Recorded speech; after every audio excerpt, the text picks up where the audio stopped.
Hello and welcome back to the second episode of Gilmore The Merrier.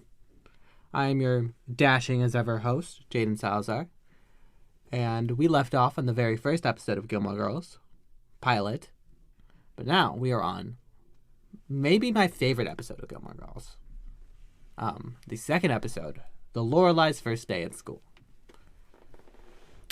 I feel like this is where the series really starts in a way. I mean, episode 1, it's great. Well, it's good. But episode 2 is where things are great. I think establishing the connections in episode 1 really helped out the whole show become what it was. Okay. So it starts off at the Gilmore's house, and they have this couch thing on the outside of their house. It's in a lot of episodes, but that's where it starts off. And it's Lorelai painting Rory's toenails for school. And then they're just talking, and Rory's like, why are you painting my nails? Like, they're not going to see it. I'm going to be wearing shoes. And then Lorelai is like, everyone knows that private school girlies are bad, and all bad girls have painted toenails. But the thing is, about this line particularly, is that Lorelai used to be one of those private school girls. People forget that, but that's how she was raised. So I think this is her way of acknowledging that she was, in fact, one of those bad girls. And that could be me reading too much into it. I do that a lot. But I think I'm actually reading just enough into this. Also, just the scene in general. It's a great way to show the girls when they're not in a fight, because that's what we got in the first episode, the girls in a fight. But this is just how they usually are, which is to say connected. They are in sync. Okay, and then Lane shows up. I love Lane. I know I rambled about loving Lane in the first episode, but I'm probably gonna do it every time she shows up. I love Lane. And she got this new XTC album, and she's really excited about it, and then she goes to show the girls, and Lorelai gets equally excited about it. And this is another one of the relationships in the show I really love. Lorelai and Lane. So, their character arcs are very similar, and at least in the beginning. And we see the beginning of Lorelai's character arc, meaning when she got pregnant and everything, through snippets throughout the show. But Mrs. Kim and Emily Gilmore are very similar in the way that they are really strict on their daughters, and they don't let their daughters do a lot of things that their daughters love. It's different because Emily did it out of a sense of trying to preserve her image, and Mrs. Kim does it ultimately because she loves Lane. But I think because of that, Lorelai sees a lot of herself in Lane, which causes her to take Lane under her wing. She becomes a second mom to Lane, a mom that understands her and appreciates the things that she likes, and she's not willing to go against Mrs. Kim, but she's going to take care of Lane in small ways. She's not going to disregard Mrs. Kim's rules completely, but she will let Lane store some CDs at her house, which she did when Lane goes to Korea. Or she will let Lane eat food that isn't vegan when she's with the girls. And I think it's a really great relationship that doesn't get enough appreciation in the show. Okay, and that's besides the point. So, okay, then they actually go to the next scene, which is the next morning. And Rory's up and early because she has to go to her first day of Chilton. If you couldn't guess by the name of the episode, the Lorelai's first day at school. But she thought that Lorelai was already up, and Lorelai was supposed to be up at 5:45, but it is 7:10, and she is not. And this is just another way of showing that ultimately, Lorelai is the adult. Rory is the responsible one. Rory is the one who got up early and got herself ready while Lorelai was still asleep. It's not a criticism of Lorelai. She's just a free spirit. But Rory is less like that. She is logical and methodical and prepared for anything. Oh, Also, Rory is talking to her about it, and Rory can freely criticize Lorelai when she's in the wrong, which is a relationship that not a lot of people have with their parents, and I think it does have to do with the way Lorelai was brought up, and she could never do that with Emily. But yeah, if Lorelai is in the wrong, Rory will criticize her for that. Okay, and then Lorelai can't go get her dry cleaning, which she really should have done the night before. I'm just gonna be honest. Like, maybe don't go get your dry cleaning the morning before. But that's besides the point. So she puts on this one outfit. It is one of her more iconic outfits of the show, the cowgirl outfit. Cowgirl boots. It is jean shorts and a dyed pink top. If you know the show, you know this outfit. It's iconic. Lauren Graham is popping off in it, and it's amazing. Then she also makes this joke about her fuzzy alarm clock, which she does have, not purring on time. This is another part of that, like, and I know I mentioned it a lot throughout these episodes, but it's because of her upbringing. Emily does a very similar thing where she buys things that are useless, but it's in two very different ways. Lorelai buys things for the novelty of it, because it's fun. Emily buys it so people know she could buy it. Emily does it so people know that she is rich, so people know that she has money to spend.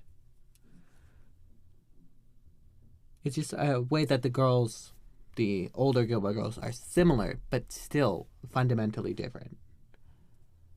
Also, she makes this joke later on in the episode about the outfit, calling herself the chick from Dukes of Hazzard, which, great show. It's an okay show. I'm not going to say it's a great show. I like it, but it's just a fundamentally okay show. But y'all should watch it. And then while they're going out, Rory makes fun of the outfit, so Lorelai just grabs her baby pictures to bring, and I find that bit hilarious. I would be devastated if my mother showed my new peers my baby pictures. Okay, so then they're driving to Chilton, and there's just a scene of Rory looking back at Lane at Stars Hollow High, and you can see a visible sadness on her face, which she didn't have in the other episode when talking about leaving Stars Hollow High. I think it also has to do with leaving Lane, but it also has to do with she was comfortable in Stars Hollow High. She was the smart one at Stars Hollow High.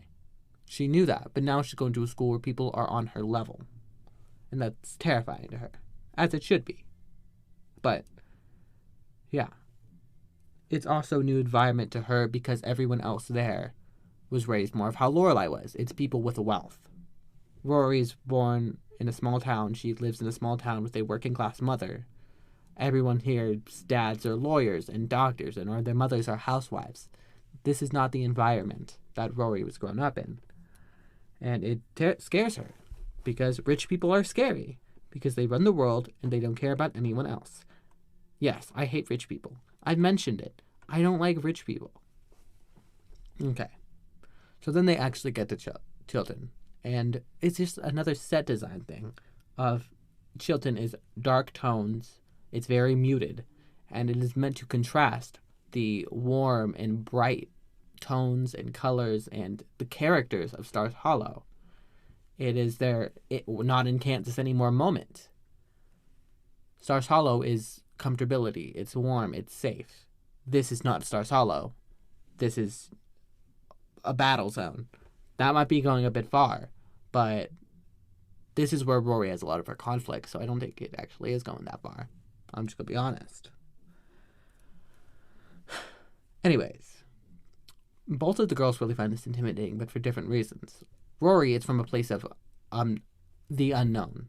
She isn't used to this environment. She doesn't know this environment. Lorelai is from the opposite. She knows this environment. She knows how people in this world can be, because she was one of these girls. Okay, so Rory's about to go into school, and she wants Lorelai to come with her, but then Lorelai's like, no, I'm just like a cowgirl, be so for real. Which also, totally in the right for that. But also, Rory is totally in the right for wanting her mother to come meet the headmaster and stuff. Like, it's a hard issue, I'm going to be so honest.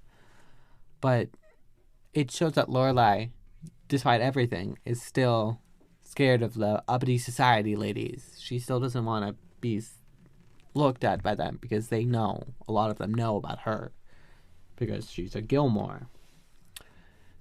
Anyways, so then while they're going in, this one man who, I don't actually think he ever gets a name, but I'm going to call him Creeper. I'm going to call him Creeper because I think he's kind of weird. So Creeper is like, sees Lorelai and starts flirting with her while they're walking in. Well, he sees that Lorelai is lost and he's like, oh, you need directions. And then he starts flirting with her. But like, this man was way older than Lorelai. Well, not way older, but like, Lorelai had Rory when she was 16. And this man has a daughter that's in Rory's school, but he probably had her when he was like 30. Let's be so for real. So that's like 15 years. That's like 15 years older. Wild. Also, he sees that Rory is Lorelai's daughter, but Lorelai tells him, and he is surprised because this is like 2000. People don't have babies at 16 in 2000. It's still very stigmatized at this point. And then we get a glimpse of... I know Lane is my favorite character. I will say that. But a close second is Paris Geller. Let me dive into this girl. I think fundamentally, she is a flip of the mean girl trope. Mean girls are supposed to be bimbos. They're supposed to be dumb. They're supposed to be popular. That's not Paris. Paris is driven. She is brilliant. She is just as smart as Rory, and that's what makes her a viable threat to Rory. She is just as smart as her, and she's just as driven to her to get to Harvard. That comes up later, but she wants to get to Harvard, and she has been working towards it her entire life. Paris is a very complicated character because they flip-flop a lot between her and Rory being best of friends or worst of enemies. And it happens even in later seasons when they live together at Yale. They flip-flop between best friends and worst enemies because while Paris grows to care about Rory, when they become friends, she's always going to be intimidated by Rory. And while Rory grows to care about Paris, she will always be at least vaguely annoyed by Paris. I think it's the whole family, you love them but you don't like them sometimes thing. Like, fundamentally, these girls are connected, and they were going to be there for each other. But also, they annoy each other a lot, because they're very similar in a lot of ways, intelligence and drive-wise. But also, they go about things very differently. Also, Paris is vaguely a tragic character. Her upbringing was similar to Lorelai's, besides the fact that she wanted to follow the goals that her parents set for her. But she is still hurt by their actions and the way she's treated in the long run. It's part of the reason she is so angry all the time. She's paranoid. She thinks everyone is out to get her. And while that does help her along her way in some ways, that is also one of the things that comes back to bite her the most. She's paranoid.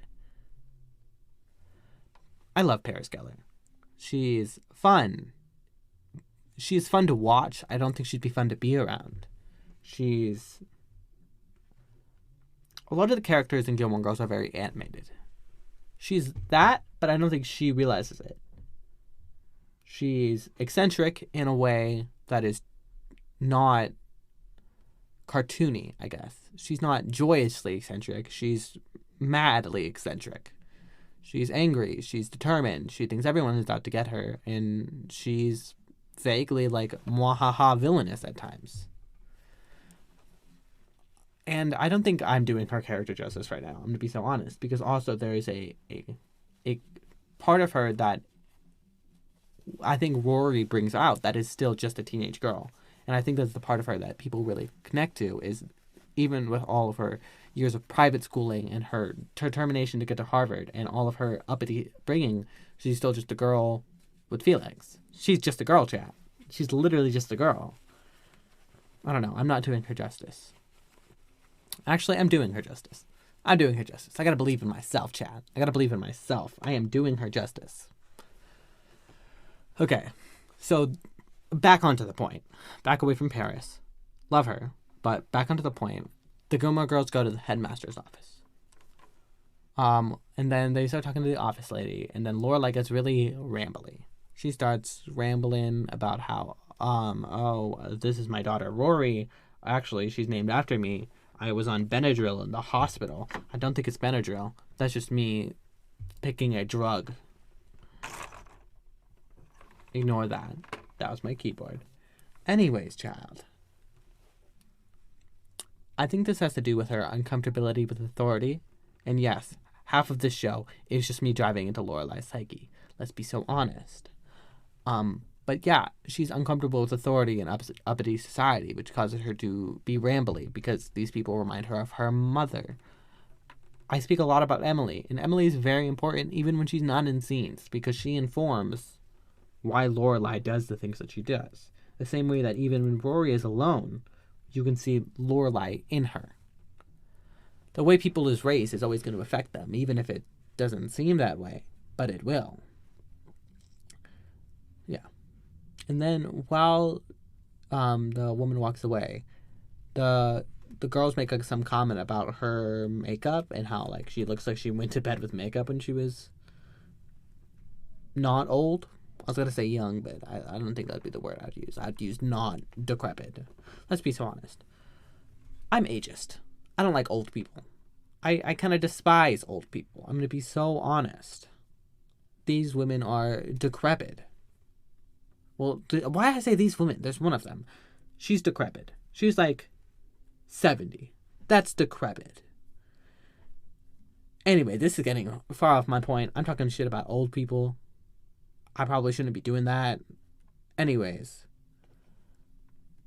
And the girls also talk shit about her behind her back. And that's the thing that girls do a lot. It's not exactly in a horrible, mean way, but it's at least a little mean. And they do it a lot. They will talk mad smack about people, and I kind of respect it. It's what brings them together, Chad. Actually, there's a lot of things that bring them together, but it's one of the things that bring them together. Okay, so they walk into the headmaster's office, and lo and behold, who is sitting there? None other than Emily Gilmore. She says that she wants to be there to help Rory and give her a good word. But let's be so honest, this was so invasive. If she really wanted to help, she would have asked Lorelai. She would have been like, hey, can I show up? And Lorelai might have said yes. I'm not going to say she would say yes, but she could have said yes. But if Emily really wanted to help, she would have asked Lorelai. She didn't want to help. She wanted control. This is the part of the show where I dive into Emily's psyche. Emily's thing is control. She has to be in control of every situation. And it's vaguely annoying at most times. But it also has to do with the way that she lost Lorelai. The reason she has to be so controlling is because she couldn't control her own daughter. She couldn't control Lorelai going pregnant. She couldn't control Lorelai running away.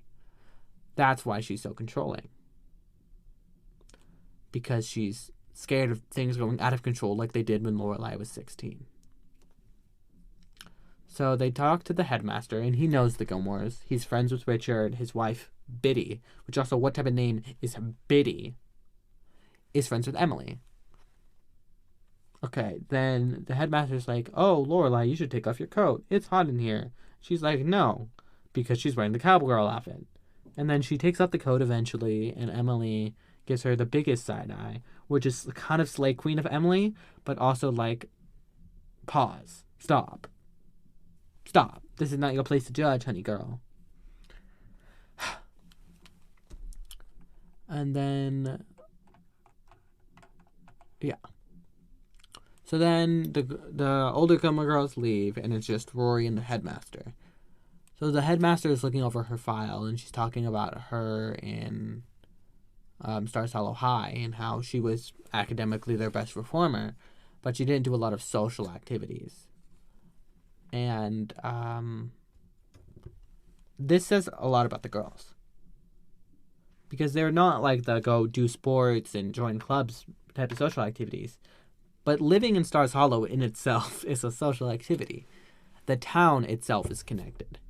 Everyone knows everyone. Everyone loves everyone. Rory's social activity is living with Babette and Miss Patty and Kirk and Luke. It is knowing these people, and she's always doing something for them. She's always doing something with them. I think that in and of itself counts as a social activity. That's a rant about Stars Hollow. I think Stars Hollow in and of itself is a character in the show. I think the town, even outside of its residents, is a character. I don't think there is Gilmore Girls without Stars Hollow. And then Charleston starts asking about her aspirations, and then she's like, I want to go to Harvard and I want to study journalism. And then she's like, why? And she's like, I want to be Christiana Amanpour. And I love Christiana Amanpour, and I love Rory Gilmore, and this is so slay of Rory. She's slaying so hard. She's popping off. But then he's like, are you sure you don't want to be Oprah or one of the women on The View? Trying to be shady or something. Calm down. You're also decrepit. You're 70. Calm down. He talks. He has an American accent. He's not British or anything, but he talks like he's British. He sounds posh, but without the accent. I don't know how to describe it. But look up any scene with Headmaster Charleston, and you'll know. He talks like a posh person without the British part. And it's annoying. He's so rude, and I hate him. He's so annoying, and I hate him. And I realize, for someone who loves this show, there's been at least 2 characters who I talked about hating, him and Dean. And you just gotta hate some people, okay? Headmaster Charleston isn't even that important of a role, so I can't hate him. And you gotta hate Dean. Everyone hates Dean. It's part of what makes us human. It's part of what brings us together. We all hate Dean. He's not even in this episode, and I'm already looking for an excuse to dog on Dean's name. It's in me. It's always in me, in my soul, my hatred for Dean. I'm getting so off track, but that's what makes me charming. Anyways, so he talks about how he knows the Gilmores, and he goes to golf with Richard and bridge club with Emily. Well, his wife goes to bridge club with Emily. But he also talks about how this is not going to help Rory. And I kind of respect that. I still don't like him, but I respect the fact that he doesn't believe in nepotism. I hate nepotism. Mostly because I have no one in my life I can nepotism from. If I could nepotism, I would love nepotism. But I can't nepotism, so I don't like nepotism. And I think I just won the award for most times someone has said nepotism in a sentence. Anyways. So he says that she has to make up a month's work of school and that she might fail. He doesn't say it oh, there's a chance you can fail. He's like, oh, you're going to probably fail. Or, oh, you're going to probably fail in his posh American accent. I don't like him. I don't like him. Anyways. So then we see her go, turn something into an office lady. And Paris is there with 2 other characters I really like. Madeline and Louise. We never really see a whole lot of them as their characters. They're mostly just the Gretchen and Karen to Paris's Regina. Please tell me you guys got that reference. Please tell me y'all got that reference. But, yeah. They're her sidekicks. They're very different from Paris. Madeline is a total... She is a seductress. She's a lady of the night. That's how I put it. She kind of flirty, and she knows how to mess with boys. Louise is your classic airhead, but they also take care of each other. That's one of their main things. Madeline and Louise are best friends. They take care of each other. They're very different from the other best friends that we see, but Madeline and Louise are just as close as Suki and Lorelais or Lane and Rory, and I kind of respect them for it. I love Madeline and Louise. They bring an air of funness to Paris that she doesn't usually have. It's more light. Paris is more light when Madeline and Louise are around. And I like it. So Paris doesn't want Rory to go out for the school paper because she thinks it's her territory. And this rivalry is already brewing. And Rory don't even know it. She ain't gonna be prepared. She doesn't know that Paris is preying on her downfall already. And this is the start of a beautiful rivalry into a beautiful friendship, into a beautiful rivalry, into a beautiful friendship, into a beautiful rivalry, into a beautiful friendship. That's exactly how much rivalry and friendship I counted. I could be wrong. Anyways, child. Anyways, I think Paris is intimidated by Rory. And she knows that Rory didn't have the upbringing she had. Yet Rory is still here. And she is still working just as hard as her. And she is still just as close to Harvard as Paris is. And I think Paris is intimidated. And I would be too, baby girl. It's Rory Gilmore. We're all academically intimidated by Rory Gilmore. But that's a whole nother thing. I gotta get through this episode, honey. Okay. Then we see Luke's. And the moment Lorelai walks in, the energy, the banter between her and Luke is immaculate. It is serving. It is hot soup in my lungs.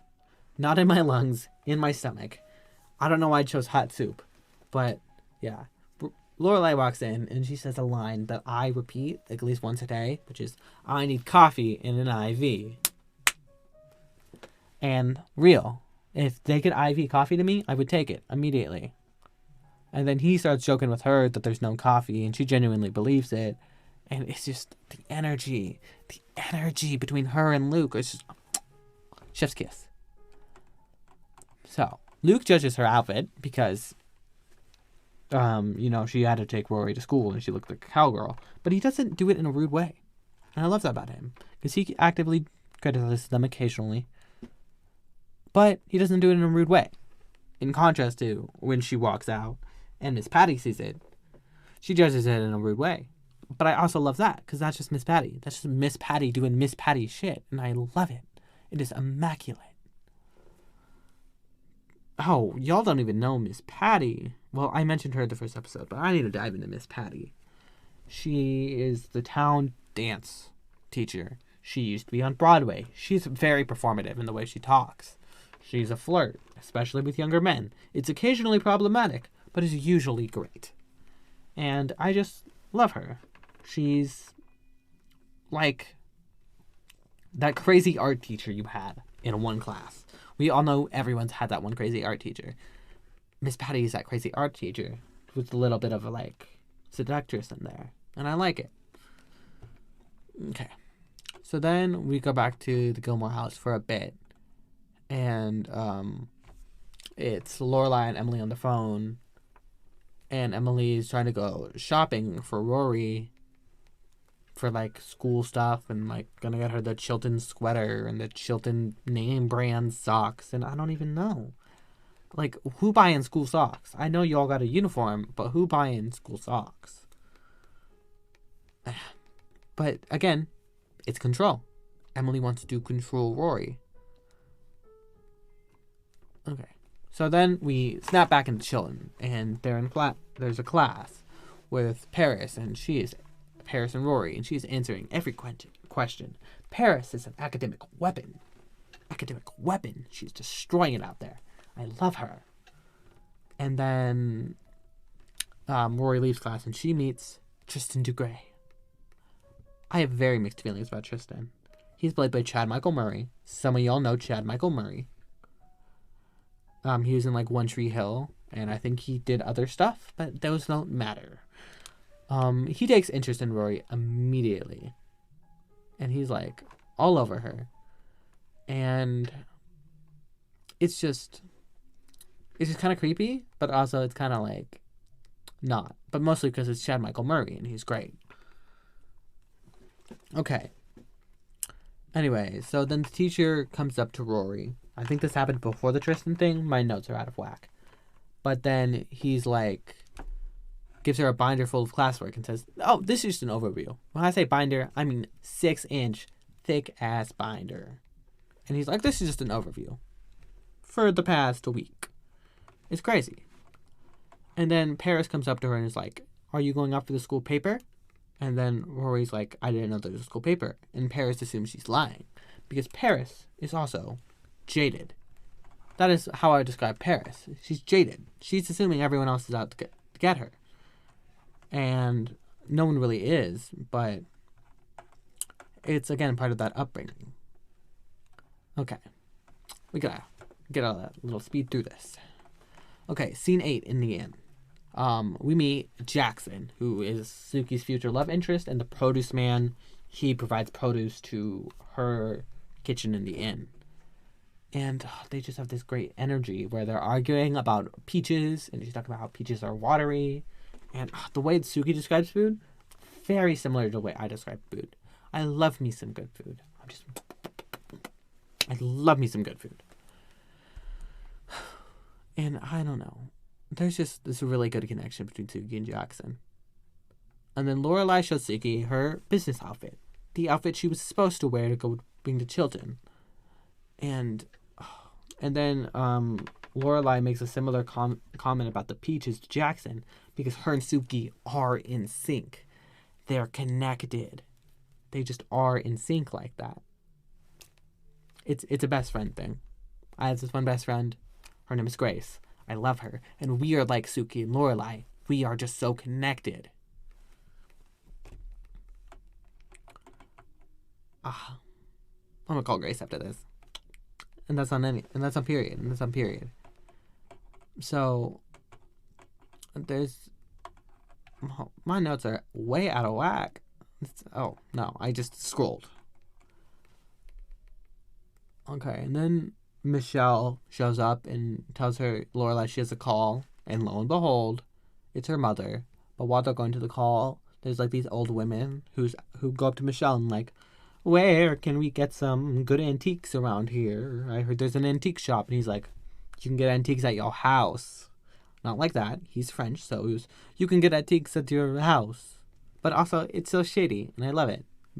Michelle is very much Lorelai's Paris. He's her mean friend. And I love it. One half of the show is announcing Lorelai's psyche. The other half's me saying, and I love it. And that's on period, and I love it.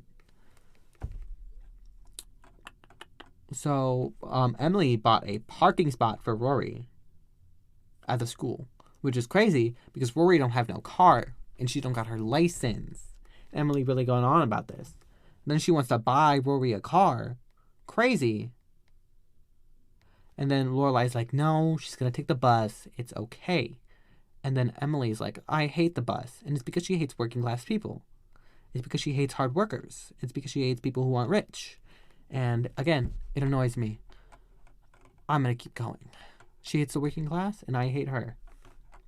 Okay, then we go back to the school, and Tristan goes up to Rory and starts talking to her, and he calls her Mary, which we learned this later in the episode. It is calling her a Virgin Mary because they think she's a goody-goody. And he comes on to her, and it's weird. But that's on period. So then there's an incident with Lorelai at her work about some guy thinking the valet scratched his car, and she de-escalates it like a pro, because she is. Love her. She's really good at her job, and I don't think people give her enough credit for how good she is at running the inn. So the Chilton dad shows up again and tries to ask Lorelai out, and she rejects him, saying that she can't because his daughter goes to Rory's school, and it's a new change, and she doesn't want to put any more change in Rory's life. And people always say that the haters always say Lorelai's a bad mom, but she always sacrifices stuff like this for Rory, and people need to put some respect on her name. That being said, she also does sleep with his teacher, her teacher, very soon. And I think the contrast between not wanting to date a dad because it would mess up Rory's life and then dating her English teacher is very funny. Then there's this quick little mini scene at Chilton where Rory wrecks Paris's project and she doesn't want Rory's help. And then it's more of a start to this rivalry. Paris now starts thinking about Rory as even a bigger threat. Okay, so then we go to the town. Miss Patty sees Lorelai in her actual outfit and is like, that's how you should have dressed when you were dropping off your daughter to school. And I love it. I'm eating it. Also, we see a sweeping shot of like a sign of Stars Hollow. It says there are 9,000 people, which again sounds like a lot, 9,000. But most towns have like maybe 1,000,000, maybe 100,000, not 9,000. Okay. And then Lorelai is back at Luke's and she's talking about the guy who asked her out. And Luke is like, "What? Someone asked you out? You said no, right?" And that's because he loves her, chat. He's so in love with her. And I can't believe we have to wait 5 seasons for them to get together. And you know I'm going to go crazy when that happens. And then he also calls the guy old, which is again hilarious. I am ageist. And then another character. A character of Luke specifically. The no cell phone rule pops up. Lorelai gets a call. Lindy points to the no cell phone rule sign. It's used so many times in this show. And it's kind of funny. So then she has to go leave because Babette tells her that someone's installing a DSL at her house and Lorelai didn't order no DSL. And then he tells her, "The coffee's on me. I gave you decaf." And I find that hilarious because giving someone who drinks coffee decaf trying to get them off of coffee, hilarious. Love it. Then we meet Babette. She's the next door neighbor of the girls. She's this short little... She's a great lady. And she's always taking care of the girls. She hunts down for them when she thinks that they are lost after their Europe trip. Whenever anything is happening around their neighborhood, she's the first to tell them. And she's always trying to just take care of the girls. Because she also shows express, like, scared for their well-being because there's no man in the house, which is a little sexist, but very sweet when it comes from Babette. And then we meet Kirk, kind of. The actor for Kirk plays another character, Mick, who's just insulting DSL. But it's Kirk. The actor is Kirk. Sean Gunn, he plays Kirk. Kirk, I'll talk about him when we actually meet Kirk. Love him. And it's Emily who ordered a DSL into Lorelai's house. Also, I don't know what a DSL is. I know it's like internet or something, but I don't even know what a DSL is. Let's be so for real. And it's more invasive. It's kind of crazy. Just installing a DSL in someone's house without their permission. Wild. And Lorelai is fed up. Okay. Back at the school, Paris won't accept Rory's apology no matter how hard she tries. So Rory goes on the offense. So the teacher starts asking questions, and every time Paris is going to go answer, Rory's right ahead of her. She is combating Paris, finally. This is the true start of them at each other. Because she is combative for the first time in this entire interaction. And then the class ends, and Paris comes up and is like, "I will make the school a living hell for you. Don't try me." And then Tristan is like, "Hello, Mary." And there are two sides of the same coin, Tristan and Paris. They both make Rory's life miserable, but in two very different ways. Tristan is constantly coming on to her, and Paris is constantly harassing her. And it makes Rory's season 1 Chilton experience so great. By that I mean awful for her and great for us. Okay, then Emily's getting her hair done, and Lorelai shows up and confronts her. And Lorelai tells her that Emily knows that Lorelai is the type of girl who needs to take care of herself. She's an independent woman. She needs to decide how her and her daughter live, not Emily. She gets to decide these things, and Emily needs to butt out of her life. She let her pay for the school, but she also gave her Friday night dinner, so she has no right to come and try to take over their lives. And it's amazing, and I love it. So then Lorelai goes to pick up Rory at school, and they just hug immediately from seeing each other because they both had awful days. And I love it. I love these girls. It's just, when they're apart and then together again, you just see the connection they have, and I like it so much. The main tenet of the show is the Lorelai-Rory relationship. It's what makes Gilmore Girls Gilmore Girls. Okay.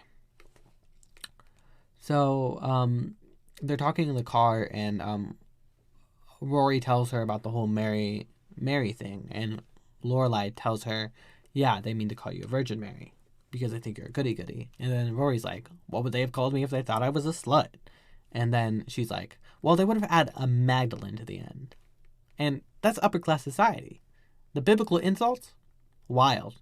I mean, I kind of respect it. Biblical insult is kind of a cool concept. But also, like, come off it. Just call her a slut or a goody-goody. Be honest. Okay, then they go back in town, and they're all, as in the Gilmore Girls and Lane, are going to get pizza or something. And then Lane talks about how much she misses Rory, and Rory talks about missing Lane. And then Lorelai's like, when I go to my business class, I can bring Lane along, and then after school, y'all can, like, go and shop and go to the record store and stuff. And again, that's just Lorelai looking out for Rory. And I think it's because... No, it's Lorelai looking out for Lane and Rory. Because I think Lorelai values that Rory has a Lane. Because when she was growing up, she didn't have a Lane. The upper class society girls were not like that. I'm just assuming. Again, this is my speculation. The upper class girls were more cutthroat. They were more manipulative. And she didn't have someone like Lane in her life. Okay. So then Lorelai's walking by the diner, Luke's diner, and she's just wondering about Luke. And she's like, hey, what if I dated Luke? And again, you can't drop these hints so early and then do that. So Lorelai lets Rory figure, and then Lorelai hears about the whole Paris incident, and she's like, do you want me to call someone? Do you want me to help? And Rory's like, no. And she respects it. She lets Rory figure things out on her own, and I love that. Okay. That's really the end of this episode. There isn't much more I can add, but here are my closing thoughts. I love this episode. The characters that are introduced, Paris and Tristan, two of the best characters in the show in their relation to Rory. We get more Lane, and I love that. And there's not much I can say. This is just the second episode. This is just a really good episode because it's just simple and nice, and I just like it. It's just the first episode that gives you that warm blanket effect. Episode 1 doesn't do that. Episode 2 gives you that warm blanket, and I love it. And that is all. Those are my thoughts. See you later, Space Cowboy.